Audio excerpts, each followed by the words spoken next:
부산은 오늘부터 사회적 거리두기 3단계가 2주간 연장됩니다. 하지만 방역수칙 중에 몇 가지가 바뀌는데 이전보다 모일 수 있는 인원수도 늘고 가게들의 영업시간 또한 연장이 되지. 좀 더 자세한 내용 같이 알아보고 이르면 다음 달 초부터 위드 코로나로 방역체계가 전환될 거라고 하는데 위드 코로나로 방역체계가 전환되면 우리 삶은 어째 달라지게 되는지도 한번 알아보겠습니다. 네, 동아대학교 감염내과 정동식 교수 전화 연결되어 있습니다. 안녕하세요. 안녕하십니까? 네, 안녕하세요. 그 월요일 대체심으로 거의 3주 만에 뵙게 됐습니다. 예, 별거 없으셨지? 자, 오늘도 이렇게 좀 여쭤볼 텐데요. 어제 11시를 기준으로 부산의 코로나19 신규 확진자 수가 33명이더라고요. 부산의 네. 코로나19 상황 진단을 좀 해주시죠. 제가 이제 9월 27일 월요일 때보다도 지금 보면은 3주가 지났는데 상당히 조금 더 희망적인 상황이라고 봐야 될 것 같거든요. 네. 다행스럽네요. 네. 여러 연휴가 지났지만 서울 수도권에 비해서 부산은 안정적으로 확진자 수가 잘 관리가 되고 있고 네. 지금 현재는 한 40명 전후로 발생이 되는데요. 우리가 한 주 동안 평균 확진자 수를 한번 비교해 보면은 9월 중순에는 거의 한 주 동안 한 300명 정도 확진자 수가 나왔는데 네. 9월 마지막 주에는 295명 나왔거든요.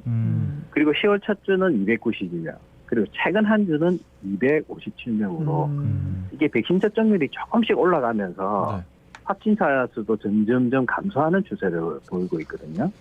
그리고 또 요즘 갈수록 이제 중요한 지표는 위중증 환자 지표가 되어 가는데 네. 그것도 10명 이하로 7명 정도로 지금 안정적으로 잘 유지되고 있습니다. 하지만 그래도 최근에 이제 사업체나 민간단체 뭐 이런 데서 집단 감염이 조금 생기고 있기 때문에 그리고 또 개인의 접촉자 감염도 생기기 때문에 개인 방역은 여전히 이제 방심하면 안 될 것 같습니다. 예, 확진자 수도 좀 많이 조금씩 줄고 있고 위중증 환자 수도 줄고 있고 참 좋은 소식입니다. 새로운 사회적 거리두기 조정은 오늘부터 2주 동안 시행이 되는데 부산은 3단계가 연장되는데 좀 달라지는 게 있다면서요? 네네.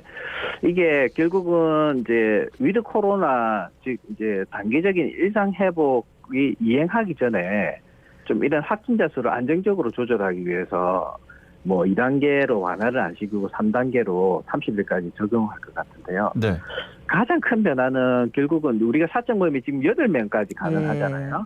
이게 미접종자 4명이 접종 완료자 4명까지 해가 8명이 되는데 이번에는 총 10명까지 가능하게 됩니다. 물론 여기에서 접종 완료자가 6명이 최소한 포함이 돼야 되고요. 네. 그리고 식당이나 카페나 편의점, 포장마차 같은 경우는 이제는 자정까지 지식이 가능합니다.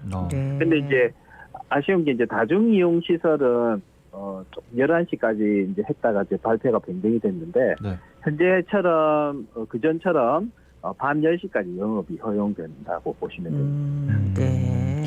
자, 그리고 또 궁금한 게 뭐 결혼식, 종교시설, 뭐 장례식 이런 부분에서 인원 제한이 어떻게 바뀌는지 궁금하거든요. 예, 최근에 이제 가을 되면서 결혼식이 많이 늘어나는데 결혼식장의 경우에는 식사 여부하고 관계없이 네. 예방접종 미완료자가 49명 정도 포함이 되면 최대 한 250명까지는 허용이 되거든요. 네. 그리고 종교시설 같은 경우는 지금 현재까지 이제 20% 정도 수용 인원이 가능했는데 네. 이제 그 20%지만은 접종 완료자가 이제 한 10% 정도 추가가 된다면 한 30%까지 수용이 가능하게 될 거예요. 네. 그렇군요. 그리고 또 이제 미국 내 전문가들이 이 얀센 백신에 대한 부스터샷을 가능한 빨리 서두를 걸 촉구하고 있다 하던데 이건 왜 그렇습니까?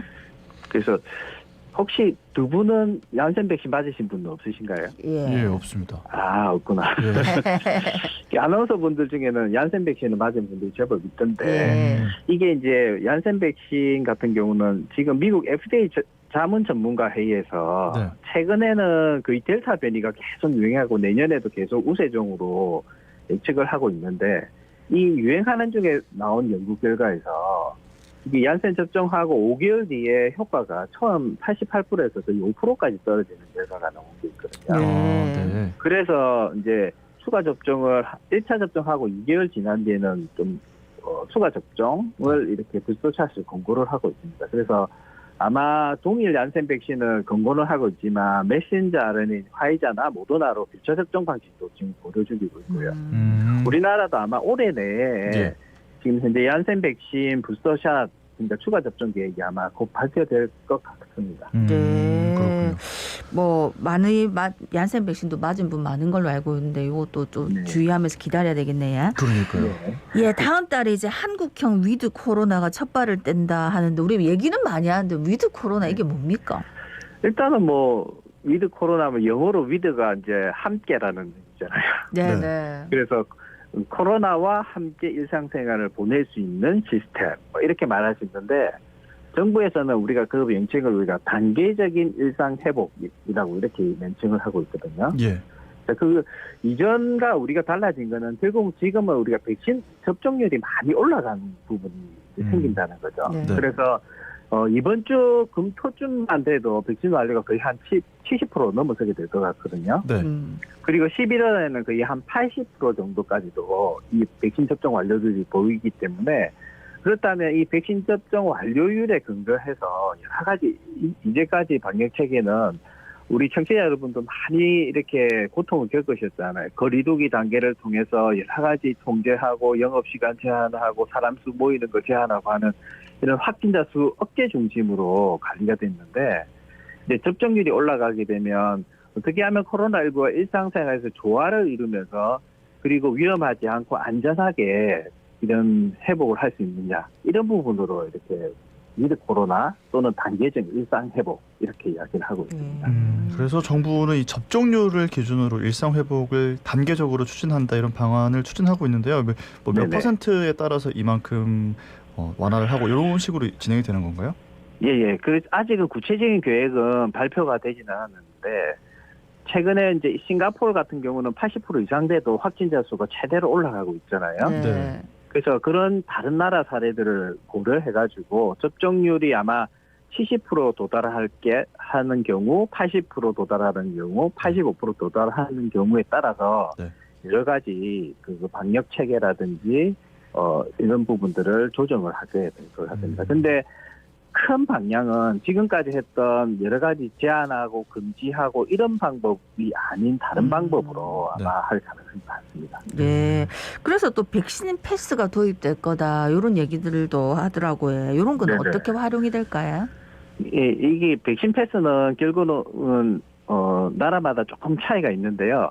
일반적으로는 백신 접종 완료자인 경우 또 일부 국가에서는 부스터샷까지 접종한 경우에 그 증명을 하면은 다중용 시설 출입을 허용하는 제도인데요.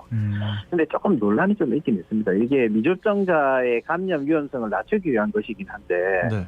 어떻게 이런 기본권을 제한할 수 있냐라고 이렇게 이야기하시는 분들도 있긴 한데요. 근데 제 개인적으로 생각하기에는 사실 위드 코로나 단계가 되면 완화가 된 데가 모든 분들이 좋아하실 것 같은데 사실은 접종률이 높은 상황임에도 불구하고 감염 확산은 더 된다고 봐야 될 거거든요. 네. 그래서 접종 완료자인 경우면 감염되면은 바이러스를 배출해서 전파시킬 수 있긴 하지만 그래도 중증으로는 넘어가지는 않긴 해서 괜찮긴 하지만 이게 미접종자인 경우면 사실은 이런 접종 완료가 높음에도 불구하고 본인이 감염될 위험이 상당히 올라가거든요. 네. 그래서 저는 위드 코로나 될 경우에는 이 미접종자분들이 상당히 감염 위험이 지금 현재보다 더 많이 높아지기 때문에 그런 부분의 하나의 방법으로 백신 패스라고 이렇게 얘기를 하시는 게 좋을 것 같습니다. 네. 자, 그러면 궁금해지는 게 마스크를 벗을 수 있는지 위드 코로나가 돼서 네. 방역 체계가 이제 전환이 되면 예. 마스크도 벗고 노마스크로 일상생활을 할 수 있는 건가요? 이게 마스크를 한번 쓰면 제가 한번 직접 측정을 해봤는데요. 예. 산소 포화도가 2% 정도 마스크 쓰면 떨어지더라고요. 네네. 이 2%면 상당히 본인이 느끼는 쾌적함이나 이런 게 차이가 나는데요. 그래서 이게 상당히 이제 관심 중에 하나긴 한데 사실 이 마스크가 어떻게 보면 코로나 대응에 있어서 최후의 보루라고 해야 될 것 같거든요. 네. 그래서 실내에서 착용하는 부분은 조금 완화가 될 수 있는 부분이 있는데 실내에서 마스크 착용하는 부분을 완화하는 부분은 상당히 감염 확진자 수가 많이 줄어야 가능할 수 있을 것 같습니다. 네. 오늘 기사 보니까 이제 김해공항에 네. 부산 괌 노선도 곧 취항한다 뭐 이렇게 얘기 나오고 있는 와중에 네. 청취자분께서 위드 코로나 시행되면 해외 출장자는 뭐 좀 어떻게 되는 겁니까? 물어보셨네요. 그래서 해외 출장도 상당히 이제 많이 가능한 상황으로 물론 이제 그 나라가 그 이제 격리 기간을 둘지 격리 시간을 둘지 이런 부분들을 백신 접종에 따라서 격리를 해제를 해주는 국가가 있다면 이제 백신 완료인 경우에는 해외 출장이나 해외 여행도 가능할 수 있는 시기에 이제 다가올 것 같습니다. 그러니까 예. 네, 그러면 교수님께서는 이제 우리 일상이 코로나19 발생 이전으로 돌아가기까지 시간이 얼마나 걸릴 걸로 예상하고 계세요? 근데 뭐 발생 이전으로 돌아갈 수는 없습니다. 네. 그렇지만 독감하고 비슷한 정도로 돌아가는 부분을 목표로 해가지고 네. 이런 백신 접종이나 치료제가 대비되고 하면은 가능한데 이제 쉽게 예측하기는 힘들지만 이번 겨울을 지나서 한 내년 봄이나 여름쯤에는 상당히 이제 회복될 수 있을 것으로 보이거든요. 근데 이제 네. 일반인 백신 부스터샷이 더 네. 빨리 이루어지면 좀 더 빨리 될 수도 있을 것 네, 같아요. 오늘 예. 말씀 여기까지 듣겠습니다. 고맙습니다.